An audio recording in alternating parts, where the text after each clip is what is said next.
Hi friends, this is Suresh Pratap Singh, your lifestyle and your health coach, and today's topic is lower back pain, and this is the most common problem in humans right now because of some issues and some lack of muscle problem. So we are going to discuss about some detailed things and some basic things and some basic exercises about lower back pain. So stay tuned with us. In the end of the video, I'll explain you and demonstrate you some basic exercises. So please watch.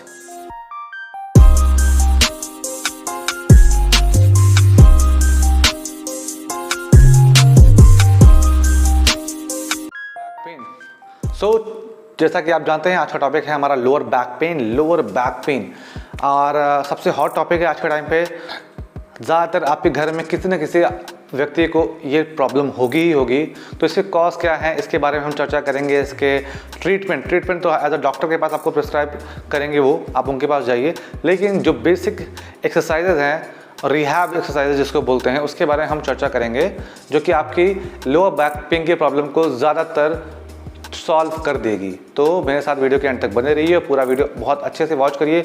मैंने काफ़ी इसके बारे में research की है, मेरा खुद का भी एक्सपीरियंस है इसके पीछे, क्योंकि लोअर बैक पेन से मैं भी जूझ चुका हूँ, मुझे भी काफ़ी इंजरीज हो चुकी हैं। तो लोअर बैक पेन का जो मेन रीज़न है वो हमारी है प्रोलॉन्ग सिटिंग। ठीक है, जैसा कि आज का लाइफस्टाइल है, हम लोग घंटों घंटों बैठे रहते हैं क्योंकि हमारी जो डेस्क जॉब है, ठीक है, और जब से ये मोबाइल्स आ गए हैं तो हमारी जो बॉडी का जो स्ट्रक्चर है, जो हमारा स्पाइन का स्ट्रक्चर है, वही चेंज हो गया है। पहले हमारे जो स्पाइन का एक न्यूट्रल स्पाइन होने का जो शेप होता था, कुछ ने डिराइव किया है एस, कुछ ने डिराइव किया है जे, लेकिन आज के टाइम पे उसका जो शेप हो चुका है वो टोटल सी के एंगल में हो चुका है, जो कि हमारे जो नॉर्मल हमारा स्पाइन है उससे बहुत ही डिफरेंट है। ठीक है, तो मेनली हमने जैसा डिस्कस किया प्रोलॉन्ग सिटिंग। और जो सेकंड प्रॉब्लम होती है वो है हर्निएटेड डिस्क और बल्ज डिस्क। हर्निएटेड डिस्क और बल्ज डिस्क ये तब आपको प्रॉब्लम होगी या तो आपका कोई सीरियस एक्सीडेंट हुआ हो, उसकी वजह से आपको डिस्क में कोई प्रॉब्लम हुआ हो, आपकी बैक में कोई प्रॉब्लम आ गई लोअर बैक में या किसी भी वर्टिब्रे में, और या तो फिर आपकी ओवर द पीरियड जैसे जैसे आपकी एज बढ़ती जाएगी आपकी बोन डेंसिटी जो है वो भी डिक्रीज होती है। लेकिन इसका मतलब ये नहीं है कि आपको सर्जरी की ज़रूरत पड़ेगी। अगर आपको एक्सीडेंट हुआ है तो उस टाइम की बात अलग है, उसके लिए आपके डॉक्टर सर्जरी करेंगे। लेकिन ओवर द पीरियड आपकी एज की वजह से आपके MRI, आपके CT स्कैन में ये दर्शाया जाएगा कि हाँ इसमें कुछ ना कुछ प्रॉब्लम है, लेकिन उससे आपको लिफ्टिंग करने में कोई प्रॉब्लम नहीं होगी, क्योंकि 70 ईयर्स तक ओल्ड एज वाले भी डेडलिफ्ट और स्क्वाट मारते हैं आज के टाइम पे। तो क्या उनके डिस्क में प्रॉब्लम नहीं है? क्या उनका MRI में CT स्कैन में ये शो नहीं हुआ है? सब होता है। लेकिन जो हमारा आने वाला टॉपिक है हम उसमें इसी बारे में चर्चा करेंगे कि कैसे आपका muscular endurance and musculoskeletal strength आपको कैपेबल बनाता है 70 से 80 साल की उम्र या 90 साल की उम्र में भी लिफ्टिंग करना और आपको पेन फ्री रखना। तो हमारा जो थर्ड टॉपिक है वो है हमारा लैक ऑफ मसल स्ट्रेंथ। तो लोअर बैक पेन का सबसे जो मेन कारण है वो है आपका लोअर बैक या बैक मसल के अराउंड जितने भी मसल है, या आपके पेल्विक रीजन में जो भी मसल है, और या आपका सिंपल भाषा में कहूँ तो आपका कोर मसल वीक होना। अगर आपका कोर मसल वीक है तो आपको ये प्रॉब्लम होनी ही होनी है, क्योंकि हमारा प्रोलॉन्ग पीरियड तक बैठने का जो प्रॉब्लम है आज के टाइम पे, उससे हमारी जो मसल की स्ट्रेंथ है और उसकी जो एंड्योरेंस है वो बिल्कुल ख़राब हो चुकी है। तो इसको इम्प्रूव करने के लिए हमें क्या करना चाहिए? इसको इम्प्रूव करने के लिए हम आगे उसके बारे में चर्चा करेंगे, एक्सरसाइज के बारे में। So muscle strength and muscle endurance को इंक्रीज करके आप अपने लोअर बैक पेन को फिक्स कर सकते हैं, जो कि सबसे मेन रीज़न है और सबसे ज़्यादातर लोगों में पाए जाने वाला ये प्रॉब्लम है lack of muscle strength. Okay, तो ये हमारा थर्ड पॉइंट हो गया। और जो हमारा फोर्थ टॉपिक है वो है repetitive muscle spasm. Repetitive muscle spasm जैसे आप समझ पा रहे हैं इसके वर्डिंग से ही कि किसी भी एक्सरसाइज को रेपिटेटिव टाइम परफॉर्म करना, तो आपके मसल्स वहाँ पे सूर हो जाते हैं due to micro trauma around your muscle. Micro trauma का मतलब है कि मसल ब्रेक डाउन। जब आप जिम करते हैं तो आपकी मसल्स ब्रेक डाउन होती हैं, ये बेसिक सा टर्म है, इसको आप ध्यान में रखें। और मसल स्पैज्म की वजह से आपकी बॉडी के लोअर बैक पेन में आपके किसी भी बॉडी पार्ट में आपको स्पैज्म क्रिएट हो सकता है, चाहे लोअर बैक हो, चाहे लेग में हो, चाहे शोल्डर में हो। तो मसल स्पैज्म एक बहुत ही बेसिक चीज़ है। इसका मतलब ये नहीं है कि आपकी लोअर बैक में प्रॉब्लम हो चुकी है, इसका मतलब ये है कि आपकी बॉडी अब रिकवर करेगी और सुपर कंपनसेशन के बाद आपकी बॉडी और मजबूत बनेगी और पावरफुल बनेगी। तो ये 4 रीज़न हैं हमारे बेसिकली हमारे लोअर बैक पेन के, जो बहुत ही बेसिक हैं आज के टाइम पे, और इसी की वजह से लोगों को ज़्यादातर लोअर बैक पेन की प्रॉब्लम होती है। तो अभी हम कुछ एक्सरसाइजेस के बारे में चर्चा करेंगे और कैसे अपने मस्कुलर स्केलेटल स्ट्रेंथ और मस्कुलर एंड्योरेंस को इम्प्रूव करें। तो उसके लिए हमें कुछ एक्सरसाइजेस परफॉर्म करनी है जहाँ पे हम बात करने वाले हैं। सो बहुत ही फेमस डॉक्टर हैं डॉक्टर स्टुअर्ट मैकगिल, जिनकी एक बहुत ही फेमस एक्सरसाइजेस हैं big 3। Stuart McGill big 3 exercises, जिस एक्सरसाइजेस को आप परफॉर्म करके लोअर बैक पेन को ज़्यादातर वो ठीक कर सकते हैं, और ख़ासकर जो एथलीट हैं जिनको इस तरह की कोई एक्सीडेंटल प्रॉब्लम नहीं है या हार्जेंटल डिस्क की प्रॉब्लम नहीं है, वो अपने आप को इस एक्सरसाइजेस को परफॉर्म करके ठीक कर सकते हैं। ओके, तो मसल स्ट्रेंथ आपके लिए सबसे मेन इंपॉर्टेंट पार्ट है। और कुछ बेसिक और प्रॉब्लम भी हैं जिनके बारे में बताना चाहूँगा कि टाइट हिप फ्लेक्सर्स, अगर आपके हिप फ्लेक्सर्स जो हैं वो टाइट हैं तो आपकी लोअर बैक पेन में भी प्रॉब्लम होती है, ये भी एक रीज़न होता है। तो बहुत से लोगों का जो हिप फ्लेक्सर एरिया है वो बहुत टाइट होता है, तो उससे क्या होता है कि जो आपके हिप फ्लेक्सर्स में जो मसल है सोहास, वो मसल आपके लंबर रीजन से आके अटैच होकर आपके हिप जॉइंट में आके अटैच होती है। तो जैसे ही अगर आपका टाइट हिप फ्लेक्सर होगा तो आपकी लोअर बैक को वो कॉन्ट्रैक्ट करेगा और वहाँ पे पेन क्रिएट करेगा, क्योंकि आपकी जो हिप फ्लेक्सर है वो टाइट है। तो हिप फ्लेक्सर्स को रिलीज करने के लिए उसके बारे में हम आज का नया टॉपिक बनाएंगे और उसमें चर्चा करेंगे कुछ स्ट्रेचिंग्स के बारे में, और वहाँ पे हम डिस्कस करेंगे कैसे पेन को हम स्ट्रेचिंग द्वारा कैसे उसको दूर करें और कैसे रिलीफ पाएँ। तो अभी हम चर्चा करेंगे कुछ बेसिक्स वीडियोस में, आप उस वीडियो के एंड तक बने रहिए और ध्यान से वीडियोस को वॉच करिए। सो मैकगिल बिग 3 की जो फर्स्ट एक्सरसाइज है यहाँ पे जो मैं परफॉर्म करने वाला हूँ वो है द कर्ल अप एक्सरसाइज। बहुत ही बेसिक एक्सरसाइज है, आपको कुछ नहीं करना है, इसमें सिर्फ ज़मीन पे फ्लैट लेट जाना है और अपने दोनों हाथों को अपने बैक के नीचे ले जाना है।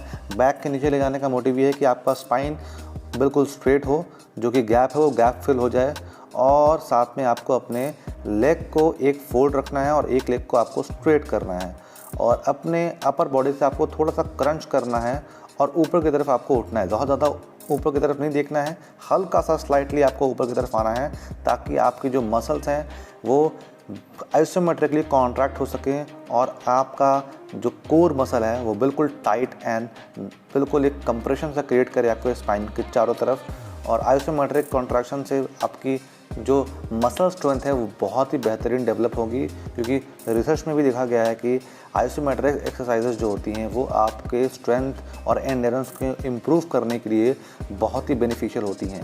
तो यहाँ पे मैंने लेग को अपने पावरफुली पुश किया हुआ है अगेंस्ट द, सोचना है कि आपके सामने कोई वॉल है और आपको उस वॉल को पुश करना है अपने हील्स, और आपको अपने मसल्स के चारों तरफ एक ज़बरदस्त कॉन्ट्रैक्शन फील कराना है। जो आपका पूरा स्टमक है, आपका जो पीछे की तरफ का जो पूरा स्पाइन है, चारों तरफ एक कंप्रेशन सा क्रिएट करना है आपको, जिससे कि आपकी मसल्स आइसोमेट्रिकली कॉन्ट्रैक्ट हो पाएँ।